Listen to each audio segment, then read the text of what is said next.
Lewat ujian ini Allah gugurkan dosa kita kalau kita sabar. Kalau kita ikhlas menerima ujian ini, Allah angkat derajat kita. Allah Maha Suci.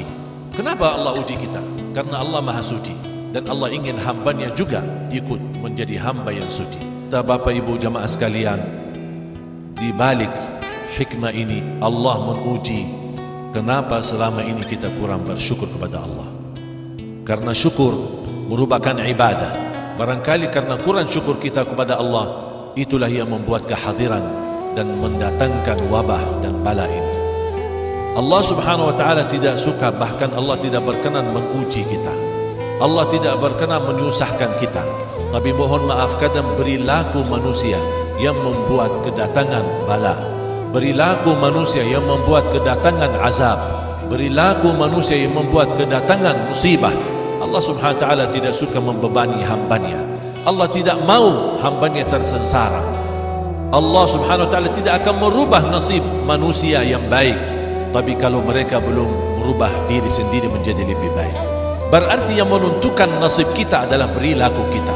Yang menentukan nasib kita bahagia atau selamat adalah bagaimana akhlak kita, sebagaimana Nabi Muhammad SAW. Dan mohon maaf ibu-ibu, ketika kita ingin tahu akhlak seorang, bukan ketika lagi senang, bukan ketika lagi santai, bukan ketika lagi biasa-biasa, tidak ada tekanan dan tidak ada terpancing amarahannya, tapi teruji akhlak seorang ketika tertekan dengan ujian. Sekarang kita di dalam pandemi ini, bagaimana risip kita? Bagaimana sikap kita? Bagaimana komen kita? Apakah kita orang berlapang dada menerima takdir Allah? Dan harus kita tahu pasti ada kebaikan. Dan salah satu hikmah yang saya sendiri pribadi, selain waktu kita masih di rumah saja dan ditahan dan dilarang kita beraktivitas di luar rumah, sebelum adanya normal baru, saya lebih banyak meluangkan waktu bersama keluarga, lebih banyak bersama anak-anak. Selama ini hanya kesibukan urus-urus umat, kesibukan belum dapat meluangkan waktu untuk bersama keluarga, bersama anak. Sampai anak saya yang paling kecil 1,5 tahun hampir tidak kenal bapaknya. Masih dia merasa keasingan kedatangan bapaknya, karena cukup saya menghilang dari rumah.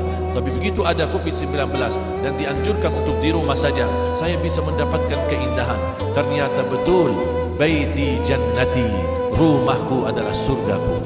Karena kita begitu luar biasa ujian yang Allah berikan, masih ada saja kita bisa mendapatkan ujian dan kita bisa meluangkan waktu lebih banyak beribadah, lebih banyak bersama keluarganya, lebih banyak bermasrah dan bersenang, bahkan bermain dengan anak-anak kita. Salah satu hikmah di balik pandemi ini, kita lebih banyak fokus beribadah. Karena berkurang aktivitas kita di luar, kita sekarang lebih banyak beribadah kepada Allah Subhanahu wa taala. Salah satu hikmah di balik pandemi ini, kita lebih banyak muhasabah, dan kesabaran kita akan menjaminkan tergugur dosa kita. Jadi ujian ini, jamaah sekalian, Allah tidak mungkin memberikan ujian tanpa alasan. Allah memberikan ujian. Lewat ujian ini Allah gugurkan dosa kita kalau kita sabar. Kalau kita ikhlas menerima ujian ini, Allah angkat derajat kita. Allah Maha Suci. Kenapa Allah uji kita? Karena Allah Maha Suci, dan Allah ingin hambanya juga ikut menjadi hamba yang suci. Bagaimana hamba jadi suci sedangkan hamba itu perilaku dosa maksiat setiap hari? Bagaimana hamba bisa jadi suci sedangkan dia tidak terlepas dari perbuatan salah? Makanya Allah kirimkan ujian supaya dibersihkan dari dosa dan maksiat dan menjadi hamba yang suci. Hikmah di balik ujian dan pandemi ini, kita bisa belajar ilmu, dan saya merasa dan saya melihat dan saya percaya, alhamdulillah, masyarakat Indonesia, khususnya umat Islam di Indonesia, telah berhasil lulus daripada ujian Allah COVID-19. Kenapa saya berkata berhasil? Artinya, apapun yang kita hadapi, apapun tantangannya, apapun ujiannya, ibu-ibu masih menghidupkan majlis ta'lim, masih mengadakan kegiatan agama, masih bisa silaturahim walaupun melalui Zoom, walaupun melalui online. Ini menunjukkan apa? Mungkin selama ini saya belum berkesempatan menghadiri undangan ibu-ibu di acara-acara yang diadakan di misalnya di Gersik atau di rumah ketua umumnya atau di rumah ketua di Gersik. Bagaimana saya bisa? Mungkin belum sempat, belum tentu ada jadwal. Tapi sekarang alhamdulillah bisa kita bersama-sama walaupun melalui jarak jauh, melalui online, tapi bisa. Bahkan saya tadi merasa tertarik, bahkan merasa bangga. Alhamdulillah, walaupun ibu-ibu jauh tapi masih bisa dapat foto bersama. Jadi sampai sisa foto-foto kita masih kita dapat. Belum tentu barangkali kita waktu di masa bersama-sama di satu majlis, belum tentu kita bisa semua dapat foto-foto bersama.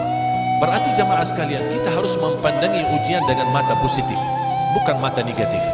Ada saja hikmah. Mungkin ada hikmah yang kita tahu saat ini, ada hikmah yang kita tidak tahu. Bahkan mungkin bisa jadi tidak akan tahu sampai di waktu-waktu yang Allah tentukan. Saya akan bawakan satu kisah menunjukkan betapa Allah Subhanahu wa taala kasih sayang sama kita. Bahkan tidak ada yang datang buruk dari Allah Subhanahu wa taala. Ada seorang bapak sudah tua. Dia usianya 80 tahun. Ketika saya bertemu, dia selalu bercita-cita ingin haji. Sampai saya kaget, Pak, sudah 80 tahun belum haji? Belum. Saya doakan dan saya kasih amalan-amalan. Semoga insya Allah melalui wasilah amalan Allah anugerahkan kesempatan bisa berhaji. Kemudian beberapa bulan kemudian berlalu, saya mendapatkan telepon dari anaknya. Dan anaknya kabarkan ayahnya terjadi kecelakaan ketika dia seberang jalan habis pulang dari masjid. Saya sempatkan waktu kunjungi ke rumah sakit. Ketika saya bertemu dengan beliau, alhamdulillah kondisinya sehat dan lukanya tidak terlalu parah. Langsung beliau nangis bertemu dengan saya dan dia berkata, saya alhamdulillah bahagia, ada satu kejadian yang ajaib. Apa? Cerita dong. Beliau menyampaikan, saya ketika keluar dari masjid habis isya dan seberang jalan, saya merasa fokus kepada fikiran, memfikirkan kapan saya berkesempatan bisa haji. Tiba-tiba ada satu mobil lewat jalan, kemudian tabrak dia, tidak diperhatikan. Langsung yang membawa mobil, dia bawa bapak itu langsung diantar ke rumah sakit. Dan sepanjang perjalanan yang membawa mobil selalu minta maaf. Minta maaf Pak Haji, saya dah betul-betul dah perhatikan Pak Haji. Apalagi habis isya kan gelap, minta maaf Pak Haji. Sampai antar dia ke rumah sakit, memanggil doktornya, tolong layani Pak Haji. Terus sampai Pak Haji itu nangis. Bapak yang bawa mobil ini, dia tanya, mohon maaf, kenapa kamu nangis Pak? Apakah sakit lagi? Dia bilang enggak, cuma Bapak dari tadi Pak Haji, Pak Haji, Pak Haji. Sedangkan saya aja belum haji. Tertutup hatinya bapak yang membawa mobil. Ternyata dia orang kaya dan punya hubungan baik sama duta besar Arab Saudi. Dan dia langsung telepon kepada duta besar dan Allah SWT anugerahkan bapak serta keluarganya semua mendapatkan hadiah tamu kerajaan haji ke Baitullah. Saya mengambil hikmah daripada ujian ini.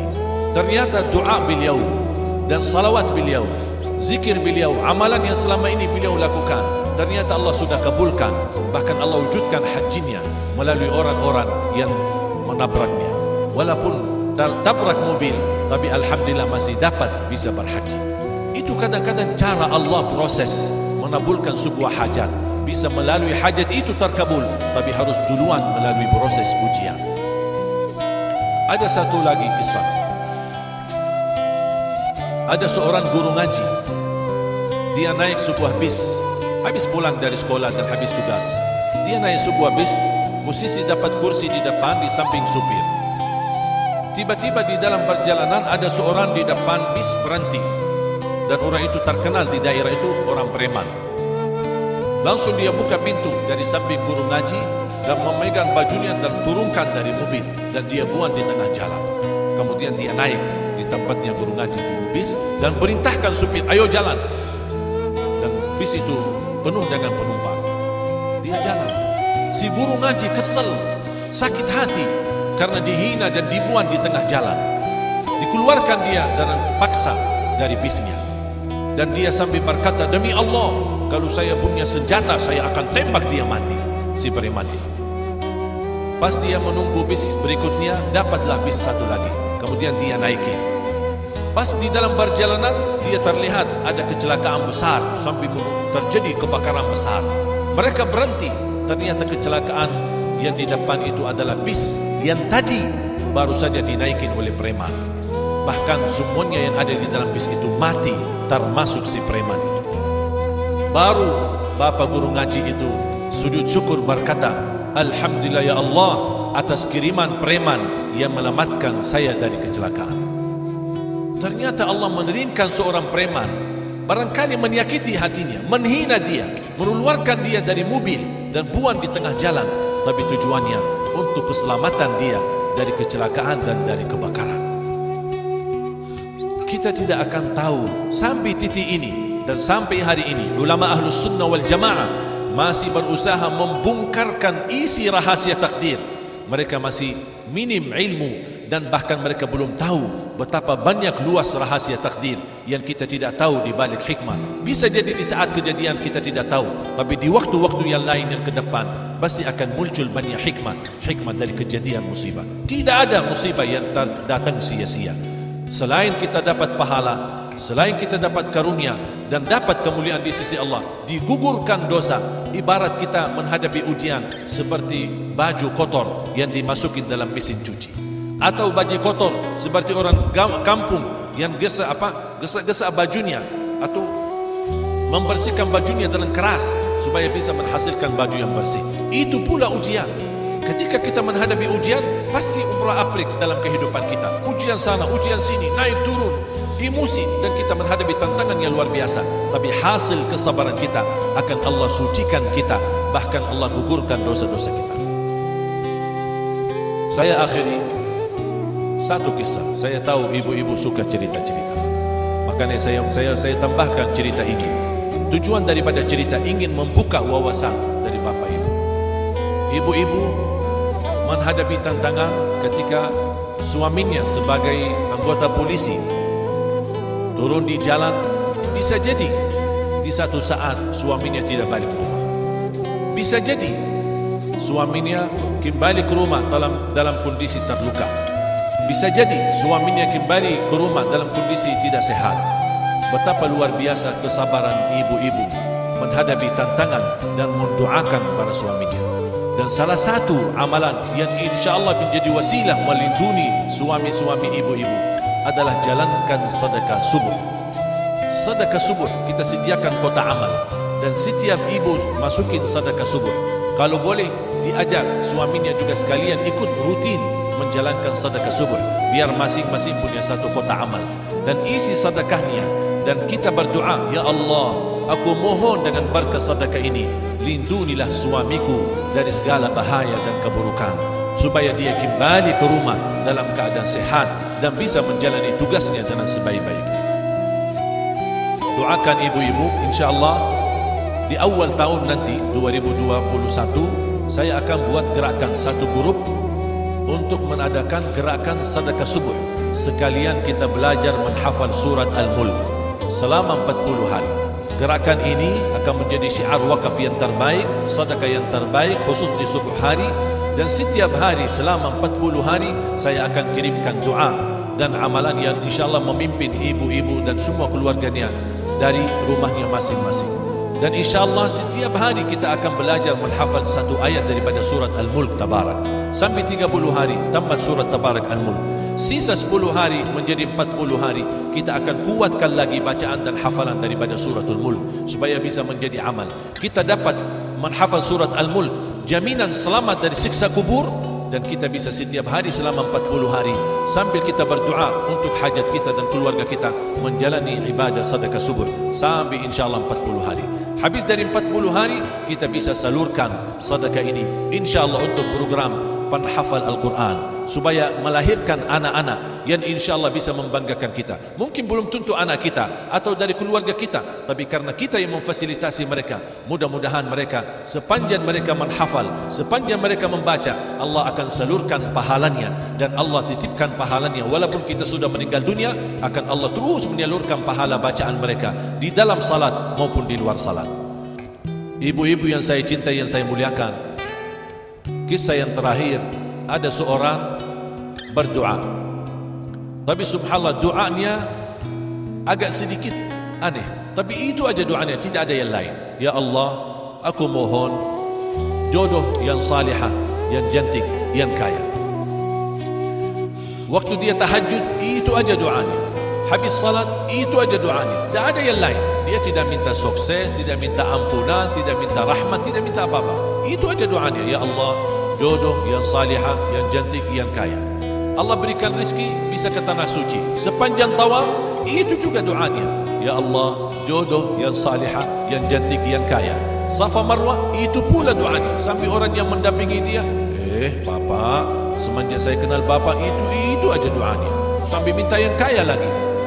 Pak, itu doa antara saya sama Allah, kenapa kamu ikut campur? Sampai dia berkata, saya wajar minta yang kaya. Mohon maaf, saya orang susah. Masa susah sebelum nikah, susah lagi habis nikah. Makanya saya minta yang kaya sekalian. Ya itu namanya doa. Kita bebas berdoa kepada Allah SWT. Selama doa kita halal dan mubah, baik, tidak apa-apa cara doa kita.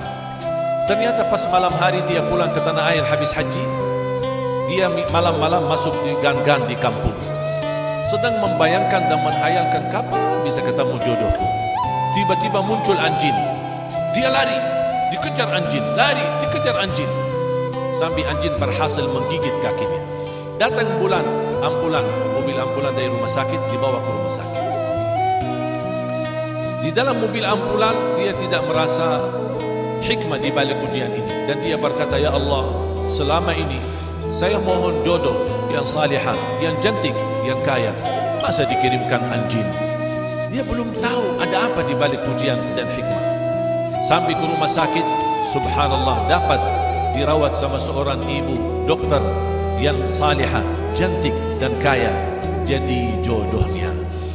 Ternyata jamaah sekalian, jodohnya sudah Allah kabulkan, doanya sudah Allah terima, hajatnya sudah Allah wujudkan.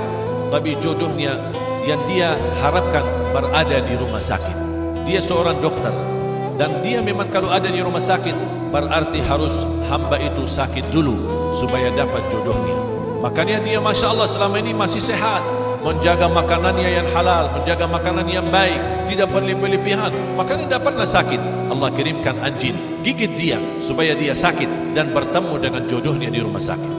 Allah memiliki berbagai macam cara, dan tidak bakal kita faham dan tidak bakal kita bisa tahu apa hikmah di balik ujian ini.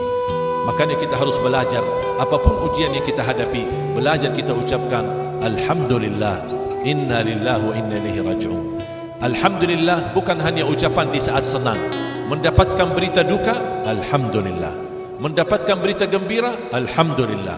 Dalam keadaan sehat, Alhamdulillah. Dalam keadaan sakit, Alhamdulillah. Mendapatkan berita yang melukai hati kita, Alhamdulillah, Inna lillahi wa inna ilaihi raji'un. Itu yang diberikan oleh ajaran Nabi Muhammad SAW. Bahkan berita gembira bagi orang yang mampu ucapkan Alhamdulillah ketika ditimpa musibah. Allah Subhanahu wa ta'ala akan bangunkan di dalam surga rumah, dan rumah itu diberikan nama Alhamdu. Rumah Alhamdu, karena kita mampu ucapkan Alhamdulillah ketika menghadapi musibah. Saya belajar ketika istri saya telepon memberitahu anak demam, anak panas, sambil nangis-nangis, saya ucapkan Alhamdulillah, Inna lillahi wa inna ilaihi raji'un. InsyaAllah sebentar lagi kita urus rumah sakit. Apapun musibah yang saya hadapi, apapun yang saya dapatkan, selalu saya hadapinya dengan lapang dada, ikhlas, ridha, dan tidak pernah protes, dan tidak pernah berat hati. Ketika saya ucapkan Alhamdulillah terhadap musibah yang saya hadapi, langsung Allah berikan ketenangan, dan saya mampu meniru akhlak Nabi Muhammad sallallahu alaihi wasallam. Itu yang saya harap ibu-ibu bisa membawa akhlak Nabi Muhammad dalam kehidupannya, agar kita mudah menghadapi tantangan dan ujian dan musibah. Mudah-mudahan insyaallah dalam kesabaran kita, ikhlas kita, lapangkan dada kita, dan juga ridha terhadap takdir ujian COVID-19 ini, insyaallah akan jadi cerita lalu. Saya yakin semua takdir tidak akan selama-lamanya terbawa. Pasti akan datang satu saat akan menjadi cerita kepada anak dan cucu kita.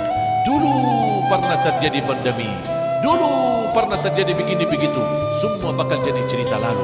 Percayalah jamaah sekalian, orang mukmin yang selalu percaya kepada Allah, percaya kepada takdir Allah, dan dia selalu ikhlas, dan dia selalu sabar, pasti akan Allah Subhanahu wa taala menjadikan dia tenang dalam kehidupannya. Bahkan dia mendapatkan balasan surga, karena balasan bagi orang sabar surga Allah Subhanahu wa taala. Sabar tidak ada batas, kecuali kalau ada orang ingin membatasi pahalanya.